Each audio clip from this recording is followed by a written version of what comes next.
ఇక్కడ మళ్ళీ right sir మనతో పాటుగా సముద్రాల వేణుగోపాలాచారి గారు మాజీ ఎంపీ జాయిన్ అయ్యారు. వేణుగోపాలాచారి గారు నమస్తే సార్. మీ వాయిస్ మ్యూట్ లో ఉంది, ఒకసారి చెక్ చేయరా? ఓకే అండి, ఓకే వచ్చింది సార్. సార్ తెలకపల్లి రవి గారు కూడా ఉన్నారు స్టూడియోలో. సార్ రవి గారు కూడా, తెలకపల్లి రవి గారు కూడా స్టూడియోలో ఉన్నారు. చారి గారు చాకచక్యం కలిగిన వాళ్ళు కదా, ఎప్పుడు వాయిస్ కొంచెం మ్యూట్గా ఎప్పుడు ఉండాలి, కొంచెం ఘాటుగా ఎప్పుడు ఉండాలి, బాగా తెలిసిన వారు. అంటే రవి గారు మొన్న పార్లమెంట్ ముందే కాంగ్రెస్ జాయిన్ అయ్యారు కనుక ఎక్కువ రావటం లేదు. మొన్నదాకా బీఆర్ఎస్ ఉండి ఇప్పుడే బీఆర్ఎస్ తిడితే బాగుండదు కదా అని చెప్పి ఊరుకున్నాం. అదేలేండి సార్. ఎలా చూడాలి సార్ ఈ రిజల్ట్ ని, ఎలా చూడాలి? అంటే ఇప్పుడు రవి గారు విశ్లేషకంగా చెప్పిన వాక్యాలు కానీ ఇంకా వేరే విశ్లేషణ చెప్పిన దాని ప్రకారం కానీ ఇది ఆటోమేటిక్ ఏంటంటే అందరూ కూడా ప్రెస్టేజ్ తీసుకొని కలిసికట్టుగా సాధించిన విజయం. ఎందుకంటే ఒక రేవంత్ రెడ్డి గారు చెప్పారు, రేవంత్ రెడ్డి గారి విజయంతో పాటు ఒక సిస్టమేటిక్ ఆపరేషన్. ఎందుకంటే కాంగ్రెస్ పార్టీ అంటే ఏంటంటే ఓన్లీ బూత్ లెవెల్లో పోరు, బూత్ లెవెల్లో మాట్లాడరు, అక్కడ మీటింగ్ మాట్లాడతారు పోతారు అన్న కపాదు ఉండేది. కానీ ఈసారి బూత్ లెవెల్లో కూడా ఓకే, మంత్రులను అధికార పార్టీ ఉంది కనుక మంత్రులను ఆటోమేటిక్గా ఏ ఉప ఎన్నికల్లో వాడుకోవటం పరిపాటి ఏ పార్టీకైనా. అయినా బూత్ లెవెల్లో కూడా కార్యకర్తలను పెట్టేసి పోలింగ్ అయ్యేటట్టు ఎక్కువ చూసుకొని అపార్ట్మెంట్లో అందరూ రిక్వెస్ట్ చేసి వచ్చే విధంగా చేసిన కాంగ్రెస్ పార్టీ కార్యకర్తల కృషిని కూడా ఈ సందర్భంగా గమనించాలి. అదే విధంగా కూడా ఏరియా వైజ్ డివిజన్ వైజ్ మంత్రులను వేశారు. ఏరియా వైజ్ డివిజన్ మంత్రులు కూడా వాళ్ళు ఫీల్డ్ల స్థాయిలో పోవడము ప్లస్ విశ్లేషణ చేయటము, డైలీ ఉదయం నుంచి రాత్రి విశ్లేషణ చేసి ఎక్కడ వీక్ ఉంది, ఎక్కడ ఏం చేయాలి అన్న ఆలోచనతో ముందే దాదాపు 300 కోట్ల రూపాయల డెవలప్మెంట్ కూడా నోటిఫికేషన్ కన్నా ముందే 300 కోట్ల రూపాయలు జూబ్లీహిల్స్. ఎందుకంటే జూబ్లీహిల్స్ అంటే ఇంతకుముందు అన్నట్టు ఒక జూబ్లీహిల్స్ అంటే ఓన్లీ కేవలం సినీ రంగమో సినీ యాక్టర్ అనేది కాదు, దాదాపు 34 నుంచి 44 స్లమ్స్ ఉన్నాయి. మేము అంతా తిరిగాం దాదాపు 15 రోజులు. స్లమ్స్ లో కూడా విభిన్న బీహార్ నుంచి వచ్చిన వాళ్ళు కానీ వివిధ ప్రాంతం వచ్చిన వాళ్ళు అందరూ చాలా మంది హిందీ మాట్లాడుతున్నారు. తర్వాత ముఖ్యంగా కృష్ణానగర్ కానీ యూసుఫ్గూడ కానీ మాధవ్ నగర్ కానీ ఆంధ్రప్రదేశ్ సంబంధించిన వాళ్ళే కాకుండా 6,000 మంది చిత్రసీమలో ఉన్న ఉన్నారు. వాళ్ళకు మొట్టమొదటి కూడా చిత్రసీమ దిల్ రాజు గారిని అధ్యక్షులుగా వేయటము, తర్వాత మొన్న గొడవలు అయినప్పుడు కూడా ప్రభుత్వం ముఖ్యంగా రేవంత్ రెడ్డి గారు స్పందించడము, మణికొండలపై కూడా చిత్రపురి కాలనీకి ఎవరైతే రేట్లు పెరుగుతాయో ఆ రేట్లలో మేము పర్సంటేజ్ ఇవ్వాలని ఒక చెప్పటము. అంటే ఒక ఎలక్షన్ కొరకే కాకుండా దీర్ఘ ప్రణాళికగా అసంఘటితంగా ఉన్న కార్మికులు కానివ్వండి, అసంఘటితంగా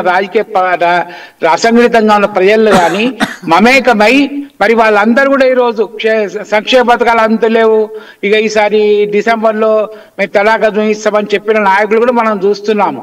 సంక్షేమ పథకాలంటే అన్ని స్లమ్ ఏరియాలు ఉన్న వాళ్ళే ఓట్లు వేశారు ఎక్కువగా. అదేవిధంగా ఈరోజు జూబ్లీహిల్స్లో పెద్దలందరూ ఓట్లు వేశారు. అంటే మీకు 25,000 ఓట్లు అంటే దాదాపు అందరు కలిసి మెజార్టీ ఓట్లు వచ్చిన తర్వాత 25,000 ఓట్లు వస్తాయి. అందరు ఏమన్నారు, ఫస్ట్ 4,000 5,000 తోటి గెలుస్తారు, లేకుంటే ఓడిపోతారు, బీఆర్ఎస్ ఉంది అబా ఉన్నారు. కాకపోతే వీళ్ళు అనుకున్నట్టు ఏంటంటే సింపతి మీద గెలుస్తారన్న ఒక ఆలోచన ఉంటే సింపతి ఎక్కడ లేదు. కేవలం వ్యక్తుల మధ్య. తర్వాత నవీన్ యాదవ్కు కలిసి వచ్చిన అంశాలు ఏంటంటే దాదాపు అదే ప్రాంతాలు ఉంటాడు, యూసుఫ్గఢ్ ప్రాంతాల్లో అదే కాన్స్టిట్యూన్సీలో 3 సార్లు ఇంతవరకు ట్రై చేశాడు కానీ ఎప్పుడు కూడా రాలేదు, గెలవలేదు. అదేవిధంగా గోపీనాథ్ గారు 3 సార్లు గెలిచినప్పటికీ కూడా సానుభూతి ఎక్కడ పనిచేయలేదు. సానుభూతి పనిచేయకపోగా తర్వాత డెవలప్మెంట్ మేము చూసాము. ఓకే, ఏదేమైనప్పటికీ గోపీనాథ్ మాతో తెలుగుదేశం పార్టీ ఉన్నప్పుడు మిత్రుడైనప్పటికీ కూడా స్లమ్ ఏరియాలు అనుకున్నంత డెవలప్మెంట్ లేదు. ఎందుకంటే జూబ్లీహిల్స్ అంటే మనం ఏం చూస్తుంటామంటే డబల్ రోడ్లు బిల్డింగ్లు అవి చూస్తుంటాం, కానీ స్లమ్ ఏరియాకి వచ్చేప్పటికీ చాలా అధ్వాన్నంగా పరిస్థితి ఉన్నది. దాంట్లో దాదాపు రేవంత్ రెడ్డి గారు పాదయాత్ర చేయటం వల్ల కొన్ని అక్కడికక్కడే శాంక్షన్స్ ఇచ్చాడు. శాంక్షన్స్ ఇవ్వటం వల్ల కూడా అది కలిసి వచ్చిన అంశము. ఏదేమన్నప్పటికీ కాంగ్రెస్ పార్టీ ఇక అధికారం పోతుంది, ఇక ముఖ్యమంత్రి చేంజ్ అవుతాడు, ఇక ప్రజాస్వామ్యానికి వీళ్ళు పాత్ర పెట్టారు అన్న ఆలోచనలు దయచేసి మానాలే. ప్రతిపక్ష పార్టీలు కూడా ప్రజాస్వామ్యంగా మంచి చేస్తే మంచి అనాలి, చెడు చేయాలి. బలమైన ప్రతిపక్షం అవసరమే, కానీ డైలీ రోజు తిట్టిన పాస్పల్ దాస అన్నట్టు రోజు విమర్శలు చేస్తూ మంచి పనులకు విమర్శలు చేస్తే ప్రజల్లో ఖచ్చితంగా ఒక ఏ భావం వస్తుంది. అరే రోజు ఏ పని చేసినా కూడా ఇప్పుడు కార్యక్రమాలు డబ్బు అప్పులైన అసెంబ్లీ చెప్పినప్పటికి కూడా దాదాపు 6 అంశాల్లో మరి 70 నుంచి 75% ఈరోజు గ్రామాలు అమలవుతున్నాయి. ఒక హైదరాబాద్ నగర వాసుల లోపల సంక్షేమ కార్యక్రమాలు మరి సమ్మేరియాల్లో పెద్దవాళ్ళకి అవసరం లేదు, కానీ జిల్లాలలో సంక్షేమ పథకాలు అమలవుతున్నాయి. పాత సంక్షేమ పథకం కూడా ఒక్కటి కూడా క్యాన్సిల్ కాలేదు. కేసీఆర్ గారు ప్రవేశపెట్టిన షాదీ ముబారక్ కానీ కళ్యాణ్ లక్ష్మి గారు కానీ ఒక్కటి కూడా క్యాన్సిల్ కాలేదు, అన్ని యాక్టివ్స్ గా ఇస్తున్నారు. పైపెచ్చు ఆరోగ్యశ్రీ అంతకుముందు 60,000 ఇస్తే ఇప్పుడు 5 నుంచి 10 లక్షల దాకా ఇస్తున్నారు. కనుక ఇవన్నీ కూడా బేరీ చేసుకొని గ్రామాల్లో ఆలస్యమైనప్పటికీ కూడా సంక్షేమ పథకాలు అందుతున్నాయి. రైతు భరోసా అందుతున్నది, రైతు బీమా అందుతున్నది, తర్వాత సన్న బియ్యం ఇస్తున్నారు ఈరోజు.